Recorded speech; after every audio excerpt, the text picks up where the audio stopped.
ஸ்ரீமதே ராமானுஜாய நமகா. தினமும் வைஷ்ணவம் 42வது பகுதி இன்று. எம்பெருமானுடைய நாமங்கள் அநேகம் உள்ளது.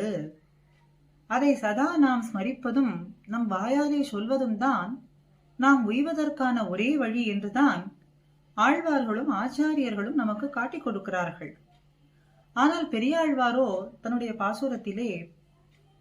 ஒரு பாசுரத்திலே அந்திம காலத்திலே என்னால் சொல்ல முடியுமோ முடியாதோ, அதனால் அந்த காலத்திற்கும் சேர்த்தே நான் இப்பொழுதே சொல்லிவிடுகின்றேன். ஏனென்றால் நரகத்திலே சென்று அந்த நமன் தமர்கள் யமதூதர்கள் செய்யக்கூடியதான அந்த கொடுமையை நினைத்து நான் பயப்படுகின்றேன். எம்பெருமானே, அதனால் உன்னுடைய நாமத்தை இப்பொழுதே சொல்லி உன்னிடத்திலே நான் சரணம் புகுகின்றேன் என்று பிரார்த்திக்கின்றார். நமந்தமர்கள் பற்றி வலிந்து என்னை கொடுமை செய்யும் பொழுது நான் அப்பொழுது உன்னை நினைக்க மாட்டேன். நினைக்கும்படியாக வழி இருக்குமோ, உன்னுடைய நாமத்தை சொல்ல முடியுமா என்று எனக்கு தெரியாது. அதனால் அப்பொழுதைக்கு இப்பொழுதே சொல்லி வைத்தேன். அரங்கத்து அரவணை பள்ளியானேன்னு திருவரங்கத்திலே எழுந்தருளி இருக்கும் பெரிய பெருமாளின் இடத்திலே கதறி உருகி பிரார்த்தனை பண்ணுகின்றார். அதனால் உன்னுடைய நாமத்தை அநேகமாயிரம் இருக்கக்கூடிய நாமங்களை இப்பொழுதே சொல்லி விடுகின்றேன்.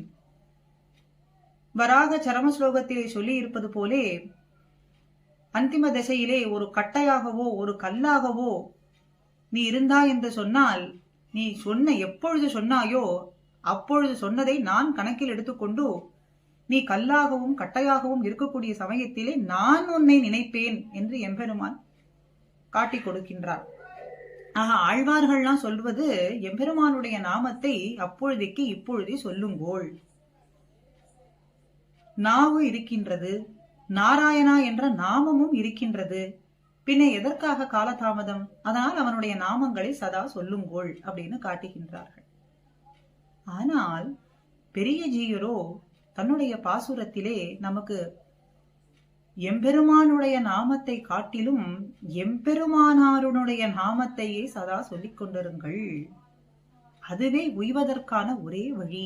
உடையவர் திருவடி, உடையவர் நாமம், உடையவருடைய எம்பெருமானாரினுடைய அடியவர்களோடு சேர்ந்திருப்பது, அவர்களோடு எப்பொழுதும் கலந்து பரிமாறுவதுதான் உய்வதற்கு ஒரே வழின்னு காட்டுகின்றார். நந்தா நரகத்து அழுந்தா வகை வேண்டும் என்றால் நந்தா நரகம் அப்படின்னா அனுபவிக்கவே முடியாததான நரகம்.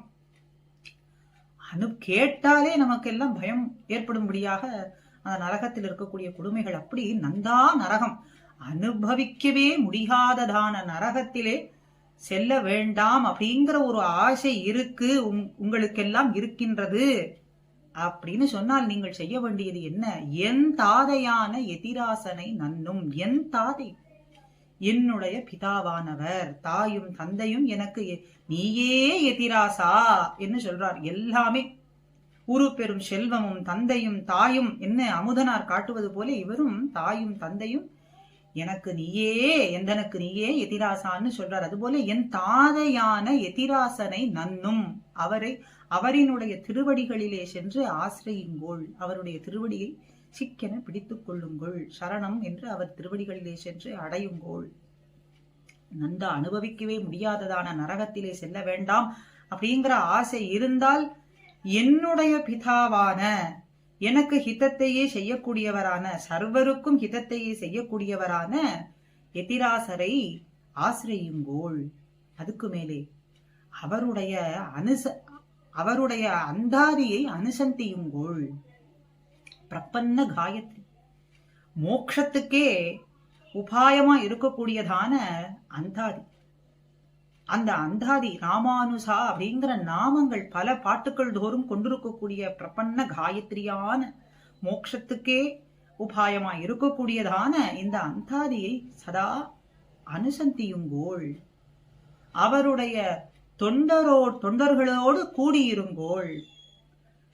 உங்களுடைய மனோ துக்கமெல்லாம் நசிக்க வேண்டும், நசிந்து போக வேண்டும் என்று சொன்னால் அவருடைய தொண்டர்களுக்கே ஆட்பட்டிருக்கும்படிக்கு, உன் தொண்டர்களுக்கே ஆட்பட்டிருக்கும்படிக்கு என்னை ஆட்படுத்துன்னு அமுதனார் வேண்டுவது போலே அவருடைய தொண்டர்களோடு சேர்ந்து ஒரு கோர்வையாக இருந்து அவருடைய நாமத்தை சதா சொல்லுவதுதான் நமக்கு உய்வு. அதை என்ன சொல்றார்? இப்படி எல்லாம் செய்தால் நமக்கு என்ன கிடைக்கும்?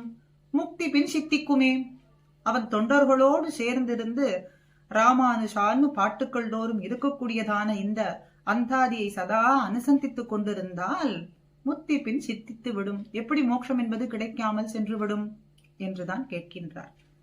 அதுபோல பெரியாழ்வார் போல இவரும் ஒரு பாசுரத்திலே அடுத்த பாசுரத்திலேயே காட்டுகின்றார். நாமும் இருக்கு, நாவும் இருக்கு, பின்ன எதற்காக காலத்தை வீணடித்துக் கொண்டிருக்கின்றீர்? எம்பெருமானாரினுடைய நாமத்தை நன்னாக சொல்லலாமே. வாழிய திராசன், வாழிய திராசன், வாழிய திராசன்னு சொல்லலாம். ராமானுசாய நம என்று சிந்தித்துன்னு ராமானுசாய நமன்னு சொல்லிக் கொண்டிருக்கலாம். எதிராசன் வாழி, வாழி எதிராசன் எப்படியும் சொல்லலாம். எம்பெருமானார் திருவடிகளே சரணம் என்று என் நா உரைக்கும்னு எம்பெருமானார் திருவடிகளே சரணம்னு சொல்லலாம். எப்படி வேண்டுமானாலும் சொல்லலாம். ஆக எம்பெருமானாரினுடைய நாமத்தையே சதா சொல்லிக் கொண்டிருங்கள். நந்தா நரகத்திலே அழுந்தாமல் நாம் தப்பித்துக் கொள்ளலாம். அவனுடைய தொண்டர்களுக்கே எப்பொழுதும் அடிமைப்பட்டிருக்கலாம். கைங்கரியம் என்பது சித்திக்கும், பின்னே முத்தியும் சித்தித்துவிடும் என்று காட்டுகின்றாராக பெரியாழ்வாரோ இந்த இடத்திலே எம்பெருமான் நாமத்தை அப்பொழுதைக்கு இப்பொழுதே சொல்லி வைத்து விட்டேன்னு சொல்றார். அதை காட்டிலும் ஒருபடி மேலாக பெரிய சீயர் நமக்கெல்லாம் காட்டிக் கொடுப்பது எம்பெருமானாரினுடைய நாமத்தை அப்பொழுதைக்கு இப்பொழுதே நாம் சொல்லி வைத்து விடுவோம் அப்படிங்கிறது தான். ஆக எல்லோரும் சதா எம்பெருமானாரினுடைய நாமத்தை ஹிருதயத்தாலேயும் வாக்காலேயும் சிந்தனையினாலேயும் சதா சொல்லிக் கொண்டிருப்போம்.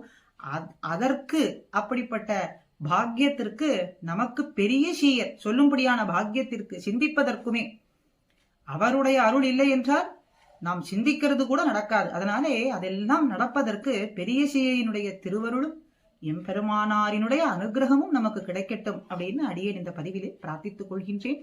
ஸ்ரீமதே ராமானுஜாய நமஹா.